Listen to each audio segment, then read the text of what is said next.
YouTube family? It's your girl Bella. I'm back up in this piece. So this video, y'all, is Shedeur Sanders. He just dropped his presser for this week upcoming game against Chicago Bears. Got the whole NFL world talking.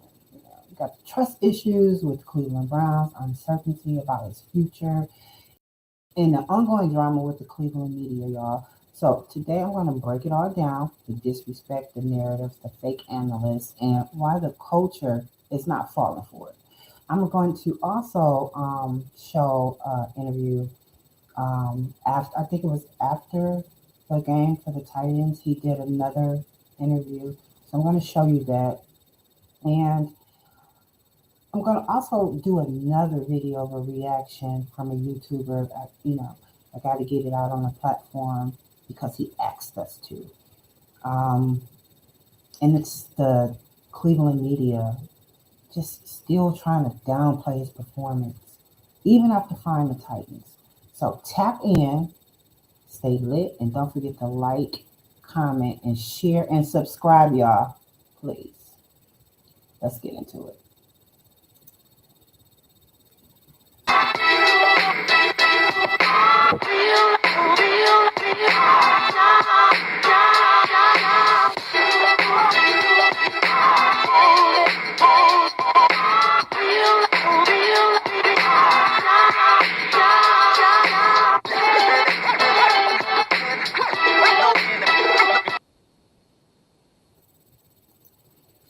So you guys, I'm back.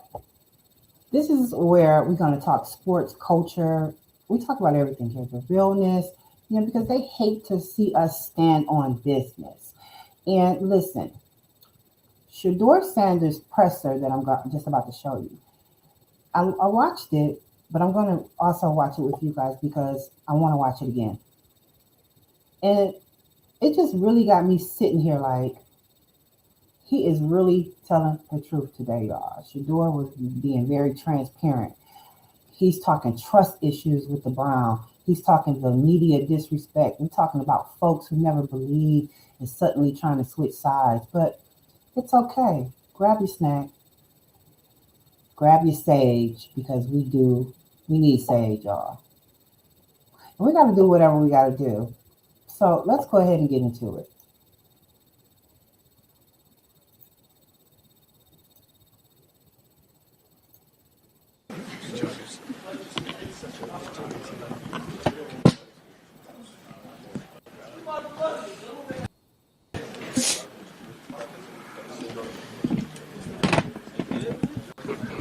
He good. He got to get perfect audio, man.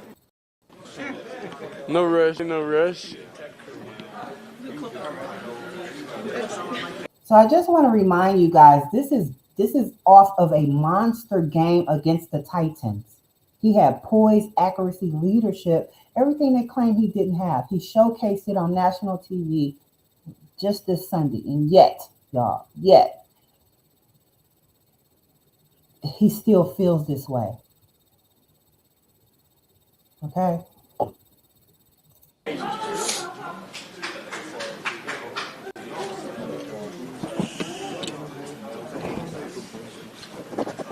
Just put that thing right there. Just put it right there. This is a boundary, y'all, a warning shot, a message.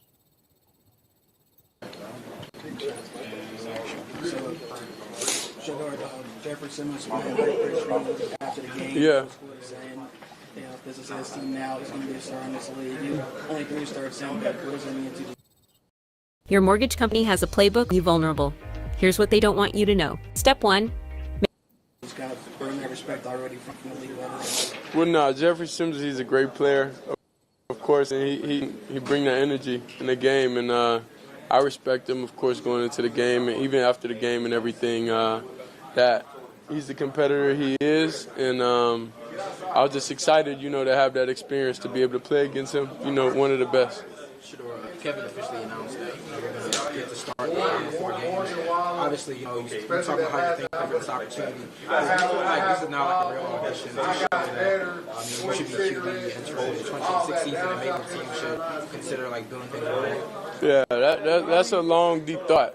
That's not in my focus. My focus right now is the team we're playing ahead, the Bears. So anything past that, I'm not really focused on. Honestly, I'm thankful for it, but I'm not content, with my situation, with everything, and with leading this team. The Bears lead the NFL with 18 interceptions. So as you go through this week, what do you have to focus on, and how do you approach that whole situation? I think when you're approaching any week, I don't think the intent is to ever throw an interception. So I don't think that statistic, lets you know that they're good. They're a good team, but I think when you approach each and every week, I think that defenders are capable of catching an interception. How about Kevin Byard, just in particular, just how good is he, and what are you seeing of him on film? Yeah, definitely. He's definitely a vet. We spoke about him here, and he's obviously a great player. Been around the league for a minute, so I have definitely a lot of respect for him. I know that you, before you even got here, you talked about wanting to work on your footwork as one of the areas of your game coming into the league. Your coaches have kind of praised you these past couple weeks for showing improvement in that regard. What does that look like for you in terms of working on that, adjusting some things out there in the field, and how comfortable do you feel after three starts? I would say I feel the same. I feel the same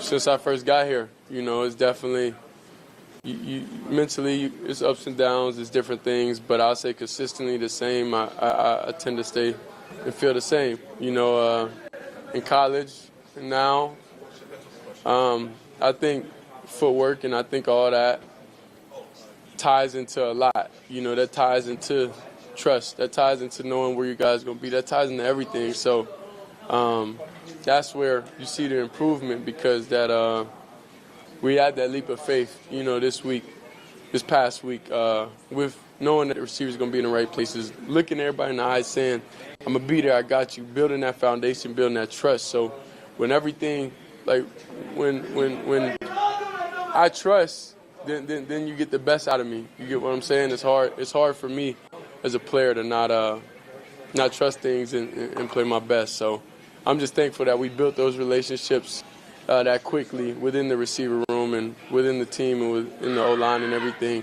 But we're not content. What allowed you to take that leap of faith?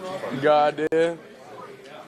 You mentioned how that to play at the podium earlier today. You were scrambling around looking like you threw the ball away. Mm-hmm. How do you decide when it's time to just throw it out? How do I decide when? I would say like whenever the play's over. Sometimes you get in situations where you gotta understand the play over, and I'm improving in that. I had a little slip up last week, for sure, when knowing the play's over. But I don't know. In those situations, sometimes it's just like I want to win so bad. I want to make something happen whenever we're stagnant and stuff like that. So just learning, from the week before when I took a sack that got us out of field goal position, I learned from that, and I was like, okay, knowing where we are on the field, understanding okay, I tried my first thing, it don't work, get it out, so then I won't negatively affect the team. I know you played 2 years at Colorado, but what do you think about minus 15 wind chill in Chicago expected for Sunday? Honestly, I'm focused on these plays right now. Whenever that happens, that happens. One thing you don't want to be is mentally defeated before you get there. Whatever comes with, however it feels out there, just comes with it. We could prepare the best we can and do everything we can to bundle up. I know you see the 2 sleeves I'm wearing now, so we definitely had to change the style a little bit to make sure I stay warm. Because of your playmaking ability, especially on the platform. If you live in a Michigan zip code and has 0 eyes in the last 5 years, listen. How hard has it been for you to, what you mentioned, break those habits and survive for the next day? Not hard. It just took a little explaining. That's it. It was a negative thing to happen for me to just slow down, But it's. I look at everything and I understand. Okay, this is what I was trying to do, and this you know, in this situation, this is what you should do. And sometimes it go your way, then they'll be like, that was lit. And sometimes it don't. So, like, you got to limit those that wasn't the best risk, you know, in certain situations, certain times of the game. You said your dad was going to get mad at you for that pick. Yeah. Did he? And what kind of advice did he give you? Well, you got, like, during the game and everything, I always hear his voice, you know, like, in my ear. You know, I'm like in certain situations, certain everything, like, in a lot of situations, and I know his expectation for me is the highest than anybody is, you know. So that's where playing for him my whole life made it easier to come and play anywhere else, because his expectation, what he has done for himself, even being a player where he understands quarterbacks and everything. So, yeah, he definitely, you know, is hard, and definitely hard on me, definitely tell me, you know, get completions, definitely tell me things like a recap of things, you know, that I need to do better. Shedeur, the touchdown you ran in towards the end there when the guy rips your sleeve, I guess, like, what's going through your mind in that moment? How do you manage to stay up and everything? I would say went through the reads, it wasn't there, and just try to make something happen. You know, when we get in the red zone, when we get in that score zone, it's a different mental shape you in. You know what I'm saying? Like, you trying to do everything, because the absolute worst thing, you know, for us that could happen is to kick a field goal. For the best thing for us is to score every time. So when we get in that red zone, it's definitely something we want to be able to put up points on the board and help our defense and help Miles get that sack record. We're going to take a couple more. We saw you have a little bit of banter with Jeffrey Simmons after your touchdown, you wrist up to him. How much do you thrive off that banter in the game, that gamesmanship of just like going after the opponent? Nah, like, you gotta understand, that's my character. I'm not one to do that off rip. Like, I don't do that. I'm not a person that ever try to put someone down, try to ever, like, stunt flex on somebody, because, like, it's no purpose. It don't really help anything. But I only do that when it was, like, initiated. You get what I'm saying? And he's supposed to do that, you know, like, he's supposed to do that, you know, to the crowd, everything, before we even scored and everything. So it's just fun, you know, it's just fun. I don't take anything personal. I know they don't, because it's a heat of battle and it's a respect thing on both sides. So that's just in the game. I don't really look too deep in it, but if I'm initiated to do it, then it kind of like, you leave me no choice. You're going to have Tony, Scott, and Mary Kay, and then we done. Of all your past receivers, you seem to have connected with Fannin the most. Why is that? He's just in the read. He's open. I don't think. I think you got to know everybody's skill set, know what they do well, and part of that is still positioning and having everybody fit your eye. Like, it's a cut pass to Harold. I was a little late on. He still caught it. He was still able to make a play, and as time goes on, we'll be able to build that trust, build that chemistry. We'll be able to play at the same speed, to play like with all the guys. So it's kind of like matchups, reads, what the defense is doing. Like, that's who I tend to want to throw the ball to. Whoever the defense isn't really covering like that, it's not really just my favorite guy. Let me just throw it to him. Hey, I saw the video you talking to Cam Ward after the game, and he said something about what you're doing in the offseason, and you said, you know, that's not your focus right now. Is that because your focus is these Final Four games, and how important then to you are these Final Four games? Motherfucker, this is my life here, you know. So we on two different spectrums right now. You know, I gotta focus on playing my best and being the best player I can for the team, and obviously the situations are different. So I know he puts his all into these games and these Final Four games, but it's just a little bit different, you know, because you don't know what could happen, you know. So I just go here, enjoy my day, you know, work hard, do everything I can, and if I'm here, I'm here. If I'm not, I'm not. Like, it's nothing in my control, so I try to control what I can control. That's going out there, making the right reads, going out there, doing the right things, being the person I am, and things will fall how they're supposed to. Shedeur, Ethan is out for the rest of the season. with the Achilles. The first part of the question is just how, I'm sure how disappointed are you about that, and how much of a help was he to you, and then how much chemistry do you already have with Luke from you guys having worked together? Yeah, Luke definitely a hungry dog, so we gotta get that back connection going. But Ethan, definitely, it definitely hurt that he was out, because the responsibility he took, in helping everybody. Whenever I was able to come in and have that different level of comfort, so I truthfully hope I could play with him next year, and I hope he's around next year. I really do, but I'm gonna make sure I'm around too next year. But Luke definitely ready to step up and do what he got to do. So I'm thankful that we do have that hungry dog connection, that we able to get out there and get out there and feel back to normal, like we are in the practice field. But, yeah, Poe, that hurt. That one for sure hurt, because he's definitely cool, down-to-earth guy, always get here early, always man about his business, and it's just unfortunate that happened to him. Appreciate y'all.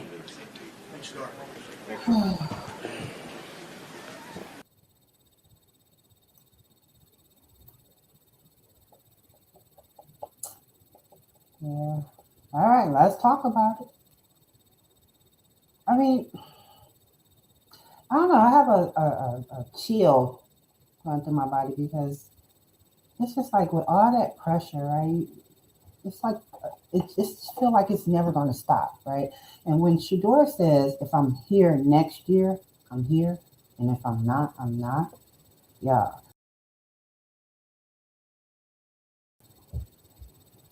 I instantly insert, and I'm trying not to cuss because I would have sung it, but that's not a player being dramatic. That's a player who's already been burned once. Yeah. Let's not forget the disrespect, the blackballing, the media lies, the fake NFL scouts who didn't even try to hide the bias. So when he talks about trust, he earned the right to question things. And honestly, y'all, he is not wrong. He's not crazy. He's not lazy. He's not emotional. He's being strategic. And really, that's what happened when black quarterbacks playing in a city where certain voices don't want you to shine too bright. I mean, it's absolutely amazing how these people get down. So, let's take a quick culture break.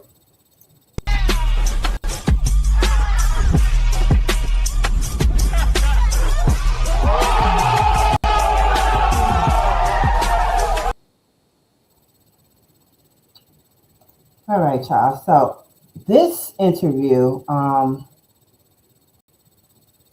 me blow it up.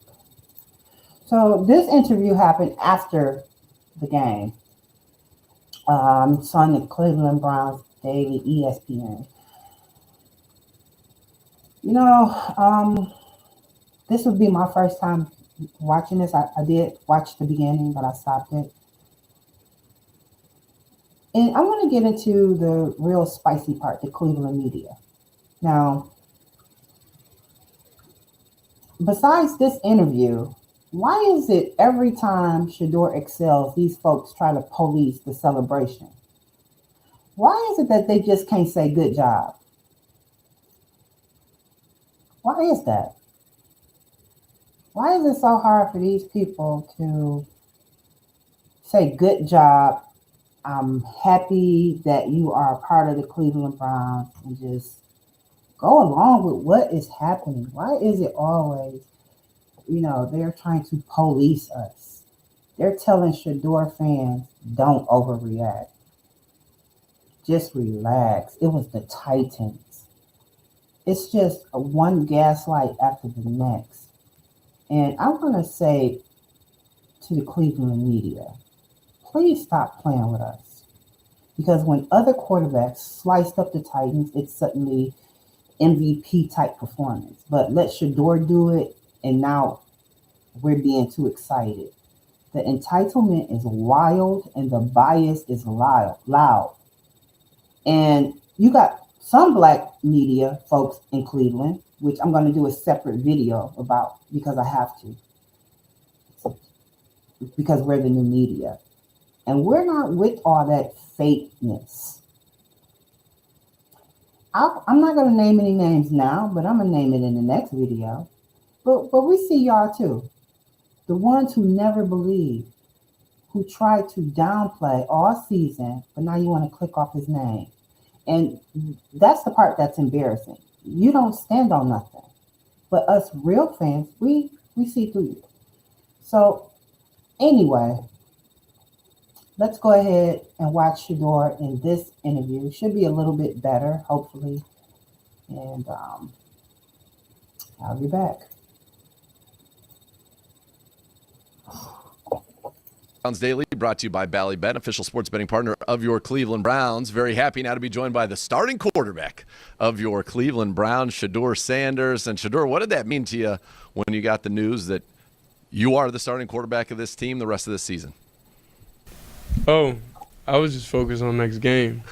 So that's cool, but it's like I just focus on doing being the best player, being the best teammate, being the best leader for the team, you know, while I have it. You know what I'm saying? So I don't really look forward. That doesn't give me security, you know? It's more about going out there, playing a great game, going out there, go out there, try to win a game, and be the best teammate I could be. I know that the result was not the result you wanted, but you just did play a great game against the Tennessee Titans, 364 yards passing. Yeah, that's cool now, but we'd rather take the W. Of course you would. That is a given, and I know you would say that. But what clicked for you in that game as you've kind of seen your progression here as a Brown starter to put up? Listen, it's historic. The only other rookie that's ever done that in their career is Joe Burrow, to have over 300 yards passed, 350 yards passing, 3 touchdowns, and a rushing touchdown in a game. You now have 4 pass plays and more than 50 yards in your first 3 starts. Only quarterback who's done that since the year 2000 is Aaron Rodgers. So you're doing some historic stuff. What clicked for you? I never thought I'd hear that. Wow, y'all. I don't think Shedeur knew that he broke records. No? Well, it's true. Not a few months ago I wasn't thinking that. But I know I have it in me, but it's just, you know, I'm just thankful that I was able to showcase it. You certainly did. So when you think about kind of, you know, you and I talked before that preseason game in Carolina. When you think about from that time to today and what you're doing now in regular season games, kind of what has been your development? What's been the biggest thing that's changed that's allowed you to have this success? Because you've always had the talent. My relationship with God. And how has that helped you?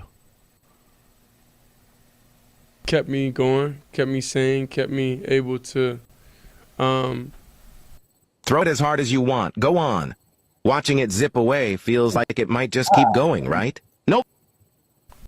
Go in a situation, you know, that's probably not something that anybody, you know, would kind of want to be in, like being a 4th quarterback and doing all that type of stuff and being able to wake up and go to work every day and just be thankful. Did you always know that you were going to get a shot, that if you just kept doing what you needed to do, that you were going to get an opportunity? I had no plans. I just went and did what I have to do every day and just left it up with God. Like, I tend to not even worry about that type of stuff because it's not my control. So I was never, ever at any point wanting anything to negatively happen to anybody. Sure. You know, like, that's not kind of like my character, and that's not kind of what I wish on somebody, because, like, out of all the quarterbacks, like, we all young, we all chasing our goals, chasing our dreams.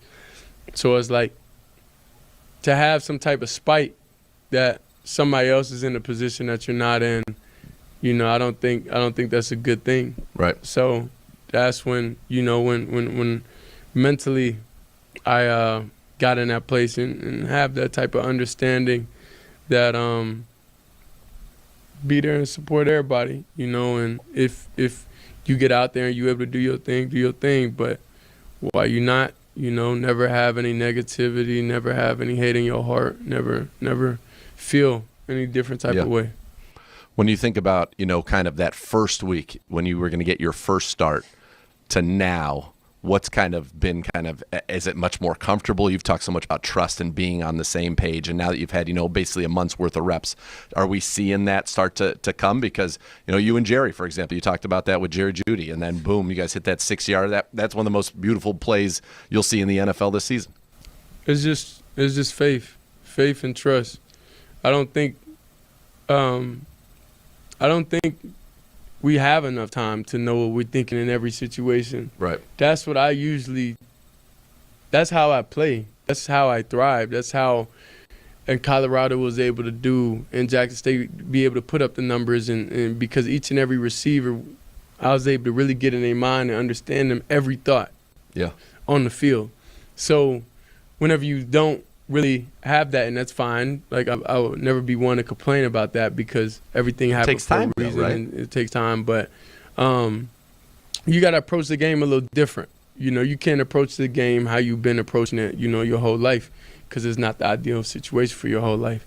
So you kind of have to, I would say, have a little faith, you know, have a little faith and trust that they're going to get on spots. That's what helps you play on time. That's what helps you step up in the pocket. That's what helps you do a lot. Any quarterback that understands, you know, when the footwork get bad and all that, it's really comes from a lack of trust. It don't come from a lack of awareness or lack of anything. Sure. You know, so if you're able to do that in 1 week, you know, then it's not bad pocket awareness. It's not that. It's just like you got to be able to have that trust. You got to be able to have that you got to be able to see everything out the same lens. And when you say trust, like there's probably a lot of layers to that, right? It's trusting what you see, number one. Yeah. So it's not just like, oh, I don't trust receiver. You know what I'm saying? Yeah. It's not that at all. Trusting the line, trusting what you're seeing. Nah, and it's not even just trusting the line. It's trusting that they'll be in the spots at that time when I'm seeing from getting spots. So during the game, that's when we communicate. We say, hey, it's a little quicker game today. You know, like speed up, get your eyes around faster. You know what I'm saying? Like it's those different moments to where y'all have a feel for each other. Yeah. Seems like one guy that you do have a really good feel with is Harold Fannin. And you guys have been... I guess Harold's open in the read. He gets open, he gets the football from you. Yeah. But as you kind of look at, and you talk about kind of the trust and everything that goes into that allows you, as you said, to step up in the pocket and those things. It feels like from the time you came in against Baltimore, every week there's been something that, you know, you've set out to improve or something that you've wanted to work on, and it feels like you've seen it, you know, whether it be making sure you don't come out of the back pocket, climbing the pocket, ripping it with a little anticipation in the middle of the field this past week. I mean, you did such a great job with that. Is that kind of the way that you approach it, is to get a little bit better each week? Like, do you pick something to focus on? I pick focusing on how can we build that trust. Yeah. That's what I'm saying. Everything boils down to that. Yeah. So that's where you're able to step up. That's where you're able to do all those different types of things. So it's kind of like, I don't know, I just feel like you have to understand me more as a person, then you'll really understand my style. You know? Yeah. It's not a lack of there. It's just a understanding, you know. Because who you are bleeds into how you play. Is that what you mean? I'm a person that trusts. If we trust each other, I'll be able to give you my best. If I don't trust you, then it's going to be hard to give you the best. That's just human traits. Yeah. So that's what it all boils down to. You just, like, when you understand me as a person, then you'll be able to understand how the playing style is able to represent you. Yeah. You know what? They cannot figure this man out. That is the problem. I didn't solve it. Well, it feels like we're getting there because that was a very prolific game this past week. I wanted to ask you something about in terms of just your development coming into the NFL. You know, you've talked about it and Coach Stefan's talked about that. You guys have spent a lot of extra time together.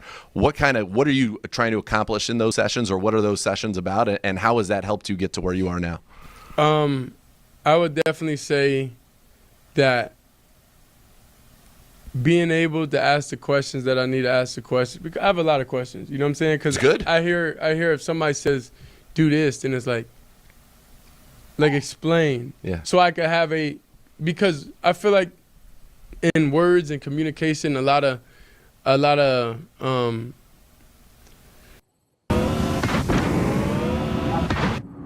trying to figure out his message, the message to his madness.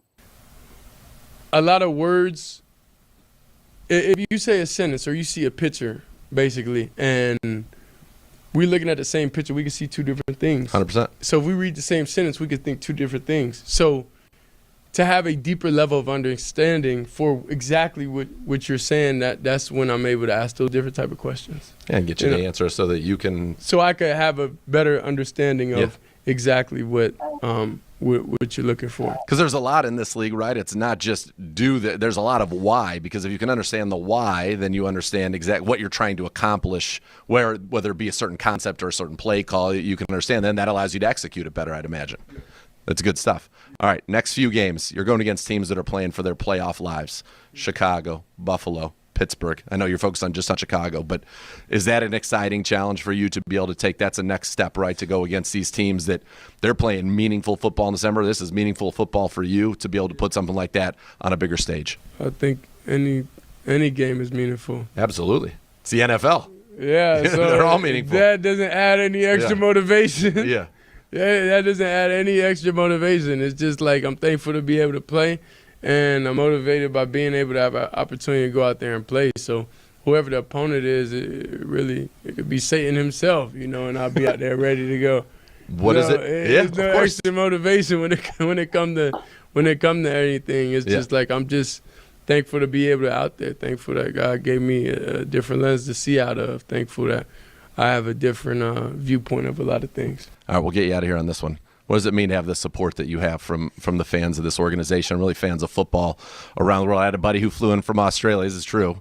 I don't know if you saw when you were warming up, we were walking right behind you because he wanted to get close to Shedeur and see you, but flew in from Australia to see you and to see this football team. What does that mean to you to have the kind of support you do? Yeah, I'm truly thankful for the support, and I'm truly thankful for everything, but personally, I have to stay focused and stay within my own realm, within my own way of thoughts and what I need to do, to be successful and to be able to make those people proud and make those people happy. So whenever I hear those things or whenever I see certain things, that I'm truly thankful for, but I don't really understand what I have because I'm so focused on what I need to do, what I have to do, so you always have time to look back and be able to truthfully understand the level, but whenever you're deep in something, you have a different level of focus to where you can get caught up in that. So I'm thankful for the support. I'm thankful for the fans. I'm thankful for everybody,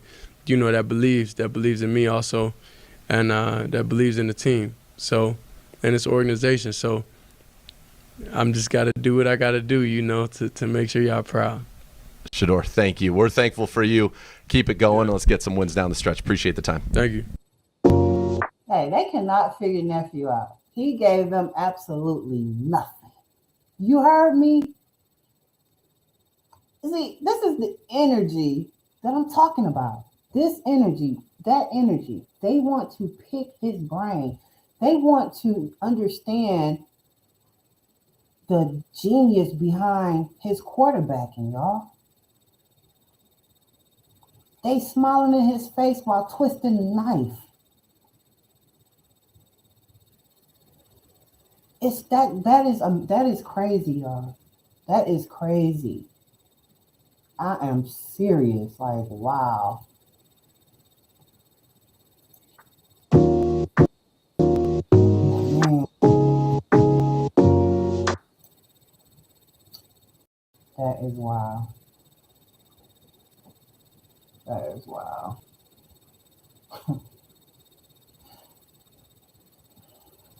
Yeah. So here's the big question that I have. What does all this mean for next year? To me, honestly, Shedeur is keeping that door cracked open. And I don't blame him. And if Cleveland, if y'all want him to be long-term, right? Here's some things that I think you should do, right?